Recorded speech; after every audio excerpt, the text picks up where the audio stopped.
धन्यवाद धन्यवाद श्री शिवाजी।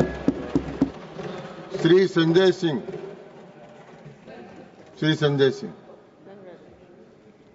धन्यवाद मान्यवर, आपने मुझे इस महत्वपूर्ण विषय पर अपनी बात कहने का मौका दिया। सबसे पहले मैं पहलगाम में जो निर्दोष निहत्थे लोग मारे गए, शहीद हुए, मैं उनको कहूंगा, उनको सर झुका के नमन करता हूं, श्रद्धांजलि देता हूं।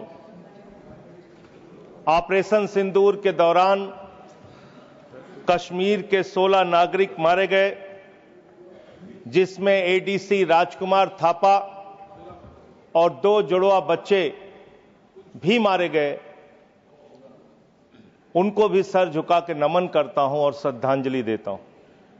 मैं नमन करता हूं और श्रद्धांजलि देता हूं इंडियन एयरफोर्स के मेडिकल असिस्टेंट सुरेंद्र कुमार जी को, बीएसएफ के सब इंस्पेक्टर मोहम्मद इम्तियाज जी को, बीएसएफ के कांस्टेबल दीपक जी को, आर्मी के लांस नायक दिनेश कुमार जी को, सुनील कुमार जी को, मुरली नायक जी को, अली शेख जी को और पवन कुमार जी को, जिन्होंने अपनी शहादत देकर ऑपरेशन सिंदूर में अपनी वीरता और शौर्य का परिचय दिया और पाकिस्तान को मुंहतोड़ जवाब देने के लिए अपना सर्वोच्च बलिदान दिया। मान्यवर, कल से लेकर आज तक दोनों सदनों में सरकार की ओर से बहुत सारी बातें कही गई, अपना मुंह से खुद ही बखान किया गया, हमने ऐसा कर दिया, हमने वैसा कर दिया। हम भारत की सेना का, भारत के बहादुर सैनिकों का, बहादुर जवानों का बार बार नमन करेंगे, उनकी शौर्य और वीरता को बार बार प्रणाम करेंगे, लेकिन आपके नाकारेपन पर 1000 बार सवाल पूछेंगे मान्यवर, क्योंकि सवाल आपसे बनते हैं। पहलगाम में जो निर्दोष लोग बैसरन घाटी में गए थे, उनको आकर 5 खूंखार आतंकवादियों ने कैसे मार दिया? भारत की सीमा के अंदर 200 किलोमीटर वो आतंकवादी कैसे घुस गए? कहां से आपकी इंटेलिजेंस फेलियर हुई, उसके लिए कौन जवाबदेह है? और जब हम सर्वदलीय बैठक में बैठे थे, आदरणीय लीडर ऑफ अपोजिशन भी वहां पे थे, त्रुचि शिवाजी भी थे, और मान्यवर हमको बताया गया, सरकार के द्वारा बताया गया कि बैसरन घाटी में सिर्फ अमरनाथ यात्रा के 15 दिन पहले ही लोग आते हैं। ये तो पता नहीं किस गलती से होटल वालों के साथ मिलकर बैसरन घाटी को खोल दिया गया। अब इतने सारे अलग अलग दलों के नेताओं को सरकार के जिम्मेदार मंत्री, गृह मंत्री की मौजूदगी में, रक्षा मंत्री की मौजूदगी में गलत जानकारी दे रहे हैं। बाद में जब हमने पता किया तो पता चला कि हमेशा वो बैसरन घाटी खुली रहती है, लेकिन वहां सुरक्षा के कोई इंतजाम नहीं थे मान्यवर। वो लोग चीखते रहे, चिल्लाते रहे, रोते रहे, बिलखते रहे, अपनी जान गंवाते रहे, सहायता मांगते रहे, लेकिन उनकी सहायता करने वाला कोई नहीं था। मैं गया था शुभम द्विवेदी जी के घर कानपुर में मान्यवर, और उनके पिता ने रो के एक ही मांग कही। उनकी पत्नी का रो रो के बुरा हाल था। उनके परिवार के लोगों ने, उनके पिताजी ने रो रो के एक ही बात कही, हमारे बेटे ने देश के लिए अपनी शहादत दी है। जो लोग इसमें मारे गए हैं, सरकार हमें क्या मदद देती है उससे हमें लेना देना नहीं, कम से कम हमको शहीद का दर्जा दिया। ये उनकी पीड़ा थी, उनकी मांग थी। मैं आपके माध्यम से सरकार तक उनकी भावनाएं पहुंचाना चाहता हूं मान्यवर, बताया गया कि जब यह घटना हुई उसके बाद देश के गृह मंत्री वहां जाते हैं। देश के गृह मंत्री ने जाके वहां प्रेस कॉन्फ्रेंस किया, अपनी बात कही। उसके बाद प्रधानमंत्री को इसकी सूचना मिलती है। प्रधानमंत्री जी अपना कार्यक्रम छोड़ के भाग के आते हैं सऊदी अरबिया से। पूरा देश इंतजार कर रहा था कि प्रधानमंत्री जी आ रहे हैं। प्रधानमंत्री जी निश्चित पहलगाम जाएंगे। प्रधानमंत्री जी पहलगाम नहीं गए मान्यवर। प्रधानमंत्री जी 24 अप्रैल को बिहार में चुनाव प्रचार गए। प्रधानमंत्री जी 1 मई को महाराष्ट्र, केरला और आंध्र प्रदेश में उद्घाटन करने के लिए गए। प्रधानमंत्री जी फिल्मी सितारों को संबोधित करने गए, फिल्मी सितारों को संबोधित करने गए, लेकिन जो लोग पहलगाम में मारे गए थे उनकी पीड़ा, उनका हाल, उनका दुख, उनकी तकलीफ जानने के लिए नहीं गए। मान्यवर, यहां कहा गया सेना के शौर्य को, बहादुरी को नमन कीजिए। हम करेंगे, बार बार करेंगे, लेकिन आपने सेना के लिए क्या किया? जया बच्चन जी कह रही क्या हैं यह देश जानना नहीं चाहता? जया बच्चन जी कह रही हैं कि आप गलत बोल रहे हो। कौन कह रहा है? जया बच्चन जी। आपने उतनी दूर से नहीं सुना होगा मान्यवर, आपने सुना नहीं होगा। आप सुन लीजिए मान्यवर, आप सुन लीजिए, कृपया सुन लीजिए मान्यवर। तो फिल्मी सितारे जो आपने कहा ना, वो जिस तरह से आपने कहा कुछ डेरोगेटरी लगा, यही मेरा ऑब्जेक्शन। मान्यवर, नहीं, मैं ये नहीं कह रहा हूं कि फिल्मी सितारों को आपने संबोधित किया या किसी आप कार्यक्रम में गए, लेकिन आपकी पहली प्राथमिकता भारत के प्रधानमंत्री के तौर पे क्या थी? सवाल यह है कि पहली प्राथमिकता आपकी क्या थी? पहली प्राथमिकता थी देश में आते, बिहार का चुनाव छोड़ते, पहले आप पहलगाम जाते। पहले आप उस घटना स्थल पे जाते। हमारा सवाल यह है, अभी त्रुचि शिवाजी बहुत दुखी थे, कह रहे थे प्रधानमंत्री कहां है, सदन में क्यों नहीं आए, प्रधानमंत्री कहां है, प्रधानमंत्री कहां है? अरे शिवाजी, वो अवतार है, इंसान नहीं है। वो अवतार है, कृपया इधर भगवान देखें। है, अदृश्य। इधर देखें, अदृश्य नहीं, कल तमिलनाडु में ही थे अभी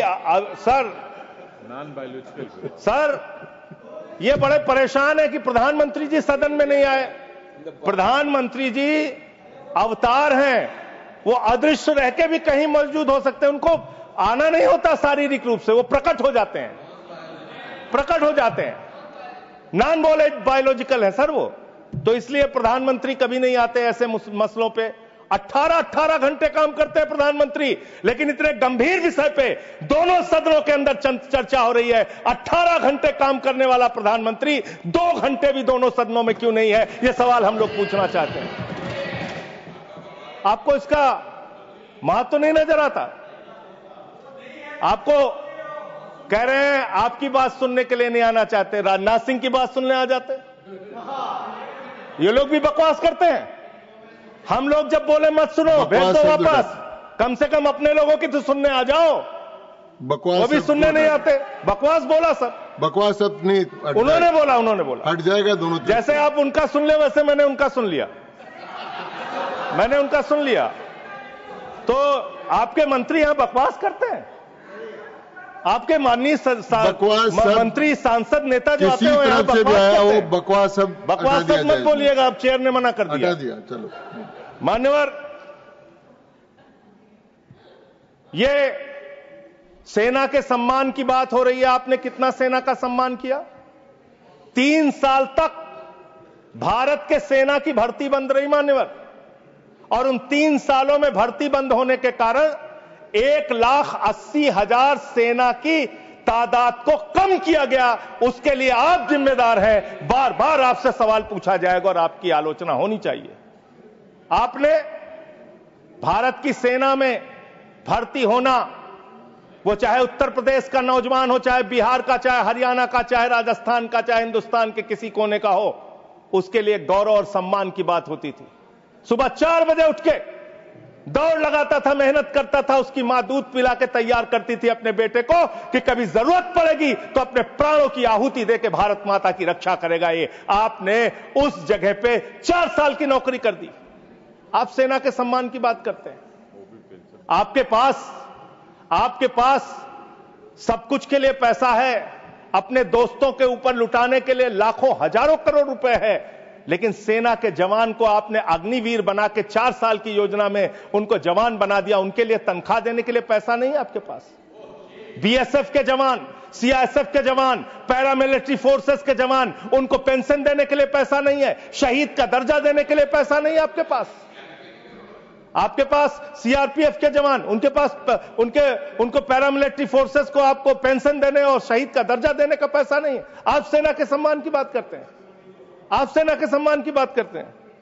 मान्यवर, सबसे बड़ा दुख इस बात का हुआ, कल से कहा जा रहा है नहीं, हमने अपने आप सीज फायर डिक्लेयर किया, हमने अपने आप सीज फायर डिक्लेयर किया, इसमें किसी तीसरे देश का हस्तक्षेप नहीं है। आजादी के बाद से लेकर आज तक भारत का स्टैंड एक ही रहा है, हम पाकिस्तान के मामले में किसी भी तीसरे देश की मध्यस्थता नहीं मानते। अगर उस बात के साथ किसी ने धोखा किया है, किसी ने विश्वासघात किया है, तो उसका नाम है भारत के प्रधानमंत्री नरेंद्र मोदी। मैं इस सदन के अंदर कहना चाहता हूं, आपने उस भावना के साथ विश्वासघात किया है। मान्यवर, अमेरिका की मध्यस्थता आपने स्वीकार की, और मैं इसलिए चंद लाइनें आपके लिए कहना चाहूंगा कि तू इधर उधर की ना बात कर, तू उधर उधर की। आप ही का चेहरा आ रहा है सर, थोड़ा निर्देश दे दीजिए, आप ही को दिखाए जा रहे हैं बार बार। तू इधर उधर की ना बात कर, ये बता कि काफिला क्यों लूटा। मुझे रहजनों से गिला तो है, लेकिन तेरी रहबरी पर सवाल है, आपकी रहबरी पर, आपके नेतृत्व पर सवाल है, और यह सवाल बार बार पूछा जाएगा। यह सवाल बार बार पूछा जाएगा। 10 मई को भारत, जो 144 करोड़ की आबादी का मुल्क है, भारत जो दुनिया का सबसे बड़ा लोकतंत्र है, भारत जो दुनिया की 5वीं बड़ी अर्थव्यवस्था है, उस भारत के मामले में सीज फायर का डिक्लेरेशन भारत की धरती से नहीं होता, अमेरिका की धरती से होता है। अमेरिका का राष्ट्रपति ट्रंप वो ट्वीट करके जानकारी देता है सीज फायर हो गया दोनों देश में, हो जाएगा। हमारी सेनाएं लड़ रही हैं, हमारी सेनाएं मैदान में हैं, और अमेरिका का राष्ट्रपति कह रहा है सीज फायर हो गया। क्या लिख रहा है वो अमेरिका का राष्ट्रपति? After a long night of talks mediated by United States, I am pleased to announce that India and Pakistan have agreed to a full and immediate ceasefire. Congratulations to both countries on using common sense and great intelligence. Thank you for attention to this matter. फिर उसके बाद उपराष्ट्रपति JD Vance, 10 मई को इनका tweet आता है, great work from president's team, especially Secretary Rubio, and my gratitude to the leaders of India and Pakistan for their hard work and willingness to engage in this ceasefire. अब जो secretary Rovio का, United state के secretary Rovio का जो tweet है, वो अगर मैं इस सदन में पढ़ दूंगा तो सरकार को बहुत शर्मिंदा होना पड़ेगा। इसलिए मैं आपको चाहता हूं कि इस पे जवाब दीजिए, जब जवाब दीजिएगा, और प्रधानमंत्री को जवाब देना चाहिए। ये 10 मई का ट्वीट है। मैं चाहूंगा सत्ता पक्ष विपक्ष पूरा सदन इसको सुने।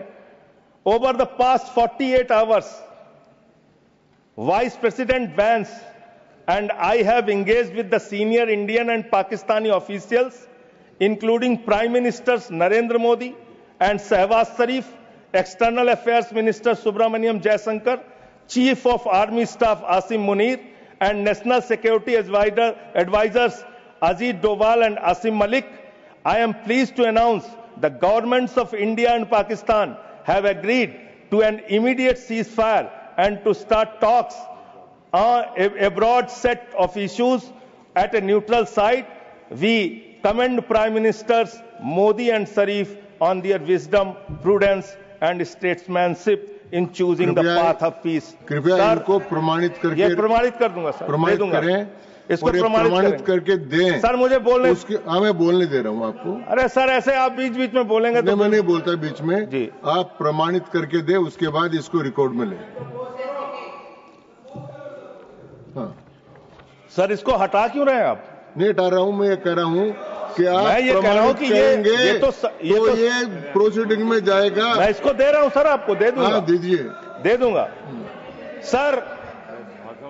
मान्यवर, मैं बड़ी विनम्रता पूर्वक इस सरकार से ये पूछना चाहता हूं कि ये सेक्रेटरी, यूनाइटेड स्टेट का सेक्रेटरी जो है रूबियो, वो कह रहा है 10 मई को कि पिछले 48 घंटे से प्रधानमंत्री नरेंद्र मोदी से, पाकिस्तान के प्रधानमंत्री शरीफ से, वहां के एडवाइजर आसिम मलिक से हम लोग बातचीत कर रहे थे। आसिम मलिक कौन है सर? आसिम मलिक कौन है? आसिम मलिक है आईएसआई का चीफ, जो पाकिस्तान के द्वारा प्रायोजित आतंकवाद का संरक्षक है। भारत की सरकार उससे बातचीत कर रही थी जब सेना लड़ रही थी। 8 मई को जब सेना लड़ रही थी, आप आईएसआई से बात कर रहे थे। आप आईएसआई से बात कर रहे थे। आसिम मुनीर और आसिम मलिक दोनों से आप बात कर रहे थे। आप बात कर रहे थे आईएसआई से। हमारी सेना लड़ रही थी, आप आईएसआई से बात कर रहे थे। एक मिनट, आप शरीफ से बात कर रहे थे। क्या आप पॉइंट ऑफ पाकिस्तान ऑर्डर से है? बात कर रहे थे। एक point of order, point of, हाँ बाबू, एक माननीय सभापति महोदय, निवेदन है, रूल सर, रूल आपके माध्यम से माननीय संजय सिंह जी को निवेदन कर रहा हूं। एक बार वो ट्वीट को जिसको ऑथेंटिकेट करने की बात कर रहे वो थे, करी मैंने उनको, वो वापस पढ़ें और पढ़ करके हिंदी में, या तो मैं तो गांव का आदमी हूं, अंग्रेजी समझता नहीं, समझा दें कि इसमें कहां इंटरप्रिटेशन है कि भारत सरकार बात कर रही थी उससे। वैसे पढ़ देता हूं। अपने कन्वीनियंस से इंटरप्रेट क्यों कर रहे हैं साहब? फिर से पढ़ देता हूं सर। मैं मंत्री जी की मांग का समर्थन करता हूं। भाई मैं मंत्री जी की मांग का समर्थन करता हूं। मैं फिर से पढ़ रहा हूं।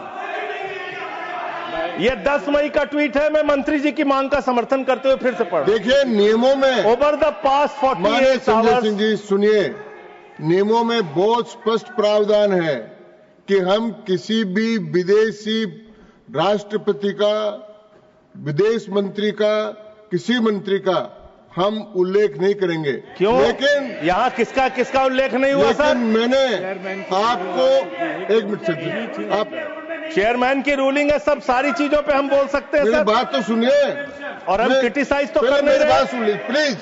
हमें जानकारी दे रहे हैं सदन को। मैंने आपको कह दिया कि आप ऑथेंटिकेट करके इसको दे दीजिए। नहीं, वो हिंदी में चाह रहे हैं सर। चलिए, वो हिंदी में चाह रहे हैं और मैं पढ़ दे रहा हूं सर इसको। आप अंग्रेजी में दे दो। हाँ, नहीं हिंदी में ही चाह रहा हूं, हिंदी में।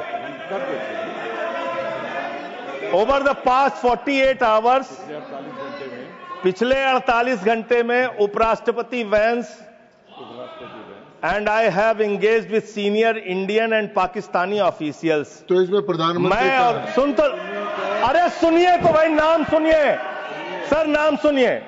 Officials including prime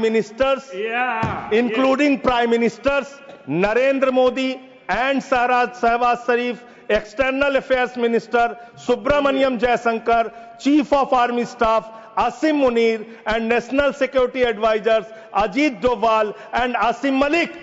Asim Malik ISI का प्रमुख है। आसिम मलिक आईएसआई का प्रमुख है। आपकी सरकार आसिम मलिक से कैसे बात कर रही थी?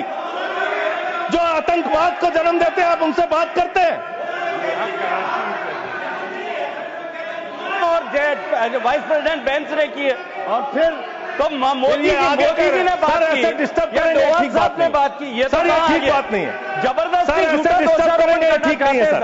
मैंने अपनी व्यवस्था दे दी सर। ये झूठा शब्द बोल रहे हैं, इनको झूठा शब्द तो नहीं आएगा। इनको आप आगे बढ़िए, आगे बढ़िए सर। इसके बारे में मैंने व्यवस्था दे चुका सर। मान्यवर, 10 मई को, मदन जी कृपया बैठ जाए। 10 मई को यह सीज फायर की डिक्लेरेशन होती है। 5 जून को कृपया बैठ सुन जाए। लीजिए यार सर, मैंने इसमें दे दिया व्यवस्था, कृपया बैठ जाए। 5 जून को पाकिस्तान को संयुक्त राष्ट्र संघ की एंटी टेररिस्ट कमेटी जो है उसका वाइस प्रेसिडेंट बनाया जाता है। हम जानते हैं इसमें अमेरिका की ही चलती है, अमेरिका के कहने पे बनाया। पाकिस्तान एंटी टेररिस्ट कमेटी का वाइस प्रेसिडेंट बन रहा है। वो पाकिस्तान जिसने 10 साल तक ओसामा बिन लादेन को अपने घर में छिपा के रखा, वो पाकिस्तान जहां मसूद अजहर है, वो पाकिस्तान जहां हाफिज सईद है, वो पाकिस्तान जिसने ताज पे हमला किया मुंबई में, वो पाकिस्तान जिसने संसद पे हमला किया, वो पाकिस्तान जिसने अक्षरधाम किया, वो पाकिस्तान जिसने उड़ी किया, वो पाकिस्तान जिसने पुलवामा किया, वो पाकिस्तान जिसने लाल किले पे हमला किया, वो पाकिस्तान जो हिंदुस्तान में आतंकवाद फैलाता है, पहलगाम की घटना को अंजाम देता है। आप कह रहे हैं वो पाकिस्तान आपसे गिड़गिड़ाया, आप मान गए। अरे मान्यवर, वो हमारी बहनें भी तो गिड़गिड़ा रही थी, वो आतंकवादी तो नहीं माने, आप कैसे मान गए? वो बहनें भी तो गिड़गिड़ा रही थी मान्यवर, वो भी तो कह रही थी आतंकवादियों के सामने कि मत मारो मेरे पति को, मत मारो, लेकिन मारा उन्होंने। आप कह रहे हैं पाकिस्तान का डीजीएमओ बात कर गया, पाकिस्तान के डीजीएमओ ने कह दिया कि अब हम आगे कोई घटना नहीं करेंगे। आप मान गए उनकी बात? जिन्होंने संसद पे हमला किया, जिन्होंने लाल किले पे हमला किया, जिन्होंने मुंबई के ताज पे हमला किया, जिन्होंने अक्षरधाम पे हमला किया, जिन्होंने पहलगाम किया, जिन्होंने उड़ी किया, आप उनकी बात मान गए?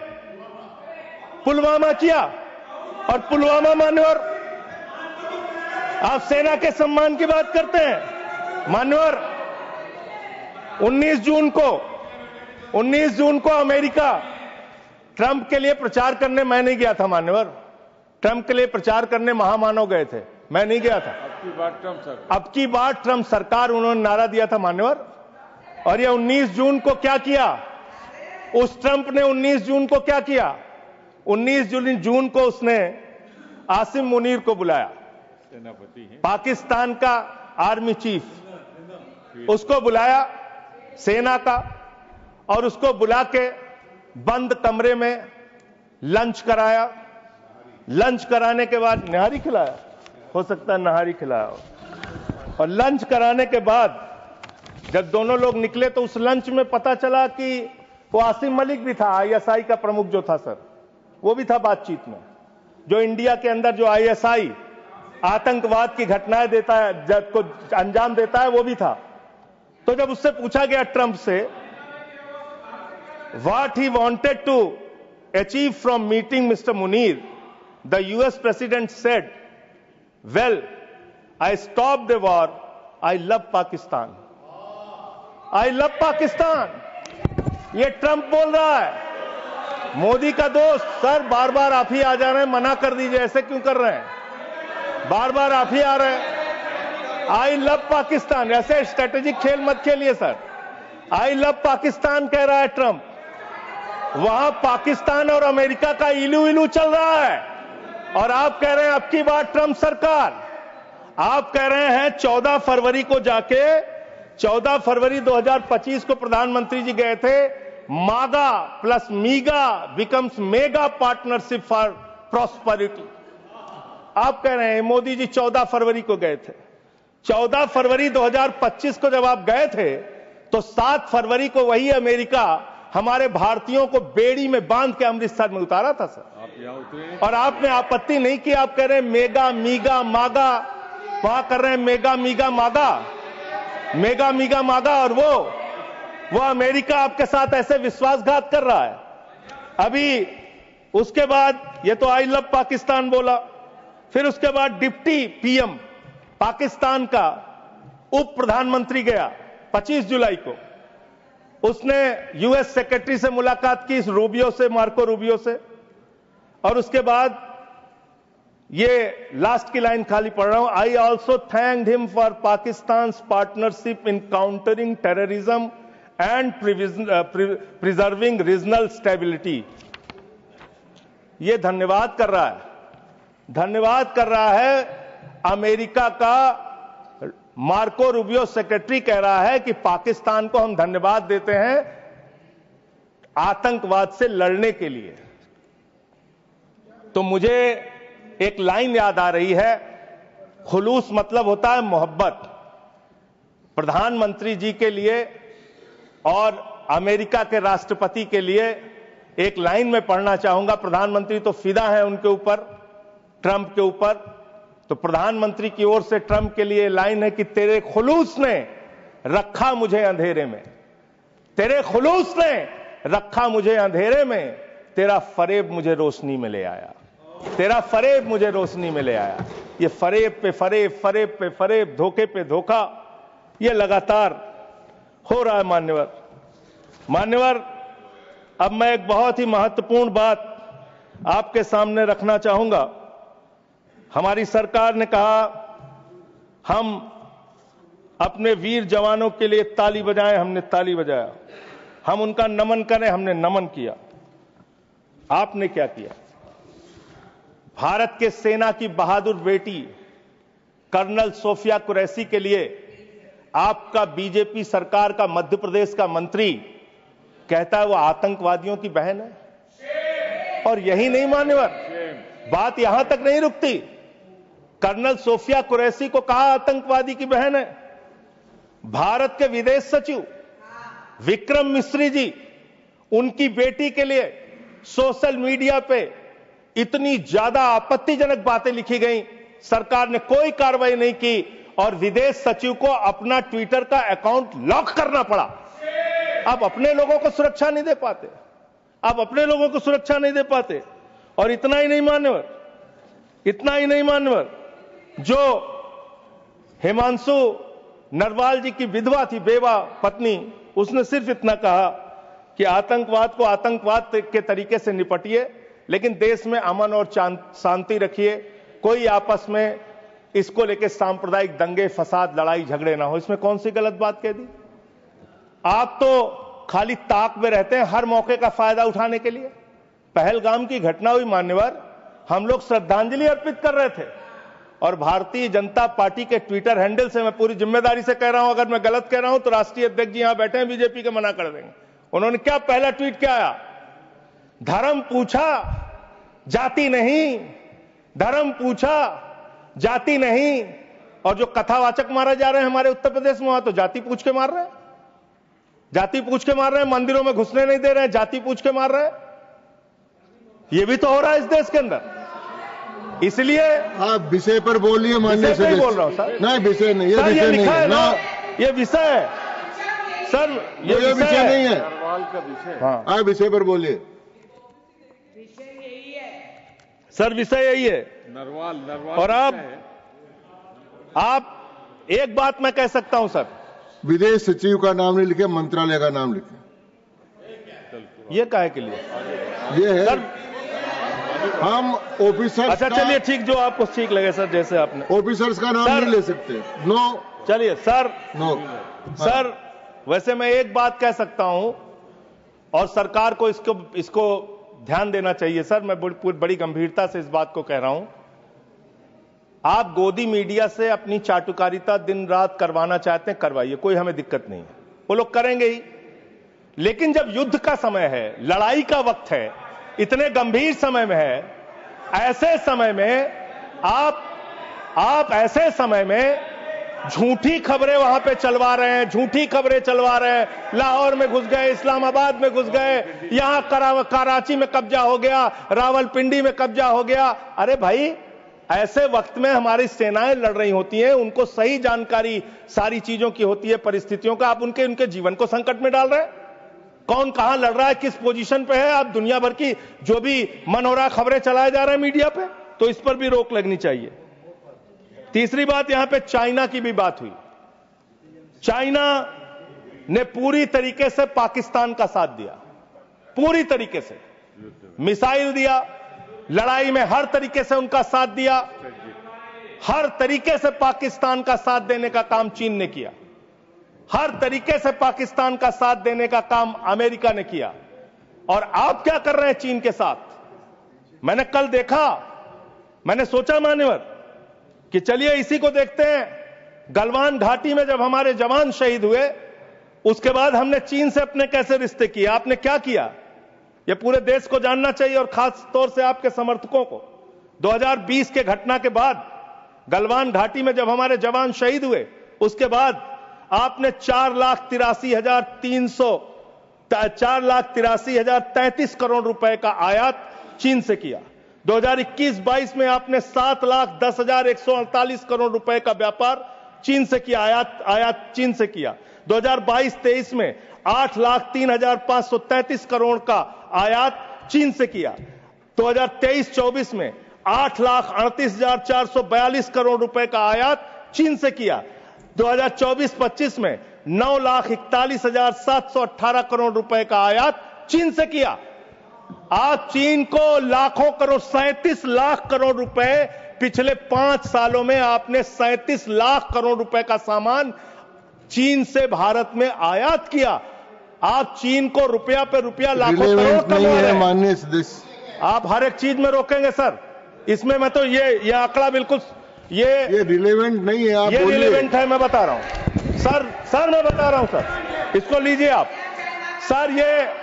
ये एम्बेसी ऑफ इंडिया बीजिंग, ये एम्बेसी ऑफ इंडिया भारत की एम्बेसी का ये डाटा है और वेबसाइट पे आप जा सकते हैं, चेक करा सकते हैं। ये वहां से मिला डाटा। ये 37 लाख करोड़ रुपए का आपने उनको व्यापार दिया, उनसे वहां से सामान आयात कर रहे हैं। आप चीन को लाखों करोड़ रुपए का व्यापार दे रहे हैं और चीन पाकिस्तान को मिसाइल दे रहा है। ये आपका समझौता है, ये आपका समझौता है। आप उस चीन के राष्ट्रपति को झूला झुलाते हैं और ये हमारे साथ चीन कर रहा है, ये हमारे साथ चीन कर रहा है। ये इस देश को जानना जरूरी है। पाकिस्तान को कर्जा मिलता है IMF से, वर्ल्ड बैंक से, और ये कर्जा मिलता है लगभग 3 लाख करोड़ रुपए का कर्जा उनका सैंक्शन हो चुका है, मिल जाएगा। और काफी विरोध भी किया सरकार ने, लेकिन माने नहीं वो लोग, माने नहीं। लड़ाई के समय में उनका कर्जा सैंक्शन हो रहा है और वो पैसा कहां लगेगा? आतंकवाद को बढ़ावा देने में, आतंकवाद को फैलाने में। और अंत में बस मैं सिर्फ एक रिपोर्ट पढ़ के अपनी बात को खत्म करूंगा। हिंदुस्तान में आतंकवाद बढ़ कैसे रहा है, सोर्स पहले ही बता देता हूं। क्वेश्चन नंबर 2802 लोकसभा, दिनांक 18 मार्च 2025। भारत की सरकार का जवाब है, मेरा जवाब नहीं है। इस क्वेश्चन में पूछा गया गृह मंत्रालय से कि हिंदुस्तान में कितने ड्रग्स पिछले 5 साल में पकड़े गए। इसका तो क्या संबंध है इस चर्चा से? सर अब आप इसको भी नहीं मानेंगे, सर अब आप इसको भी नहीं मानेंगे। इस चर्चा से मतलब ये जो ऑथेंटिक डॉक्यूमेंट है इसको भी आप मानेंगे नहीं? डॉक्यूमेंट का नहीं है, जिस विषय पर तो मुझे आप कंटिन्यू कर चर्चा, मैं समझा रहा हूं सर। संबंध नहीं है सर। ये ड्रग्स का पैसा आतंकवाद में लग रहा है, ये ड्रग्स का पैसा आतंकवाद में लग रहा है। मैं नहीं कह रहा हूं, सरकार कह रही है। ये तो सुन लीजिए, सरकार कह रही है सर, मैं नहीं कह रहा हूं। पूरी बात ही आप नहीं सुनते सर। सर पूछा गया पिछले 5 साल में कहां कहां कितना मिला, तो बताया कि एक अडानी का पोर्ट है मुंड्रा में, वहां 260 करोड़ रुपए की ड्रग्स पकड़ी गई। फिर बताया अडानी का पोर्ट, ये तारीख है 26 मई 2022। फिर एक अडानी के पोर्ट पे ही 11/7/2 बता रहा हूं संबंध भैया। अगर नहीं संबंध बताऊंगा तो मुझे मेरी राज्यसभा से सदस्यता खत्म कर देना। मैं कह रहा हूं आप इधर ही करो जी, उधर किस लिए कर रहे हो? हाँ, तो ऐसे टिक्का टिप्पणी ना करें। अडानी पोर्ट पर हीरोइन पकड़ी गई 150 करोड़ रुपए। तो अडानी ने पकड़ा ही ना।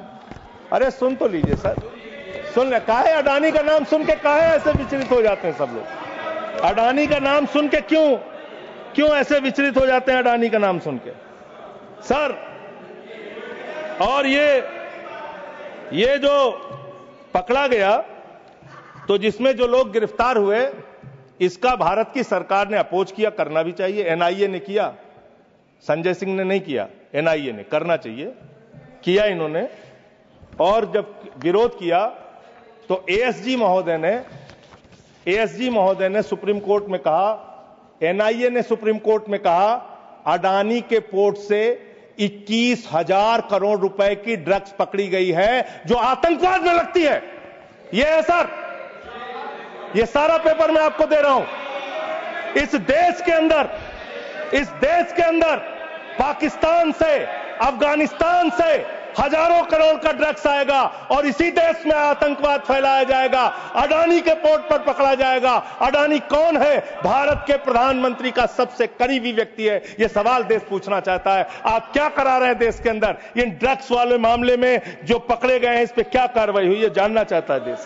समाप्त हुआ माननीय सदस्य। मान्यवर, अभी बहुत समय है सर, 35 मिनट समय है। 35 मान्यवर, 35 मिनट समय। मान्यवर, मैं अंत में एक ही बात कहना चाहता हूं। आपने कहा कि इस मामले में राजनीति नहीं होनी चाहिए। राजनीति करता कौन है? हर मामले में आप राजनीति करते हैं, हर मामले में आप राजनीति करते हैं, हर हमेशा विपक्ष को ब्लेम करते हैं, विपक्ष को देशद्रोही कहते हैं, विपक्ष को गद्दार कहते हैं। आप पूरी दुनिया में घूमते हैं, एक देश आपके समर्थन में नहीं आता, एक भी देश आपके पक्ष में खड़ा नहीं होता, लेकिन जब आपको जरूरत होती है आप कहते हैं विपक्ष के लोगों पूरी दुनिया में जाओ और भारत के पक्ष में बोल के आओ। गए विपक्ष के लोग, हमारी भी पार्टी के 2 सांसद गए और हम सरकार का पक्ष दुनिया में रख कर आए। जब भी देश पे संकट होगा हम आपके साथ खड़े हैं, लेकिन लोगों को बांटने का काम, अपमानित करने का काम और रोज रोज इस तरीके से गद्दार कहने का काम बंद कीजिए। बहुत बहुत धन्यवाद। धन्यवाद। Shri येरम Venkat Subba Reddy. Shri येरम Venkat Subba Reddy. Yes, sir. Thank you, Vice Chairman, sir, for giving me this opportunity to explain.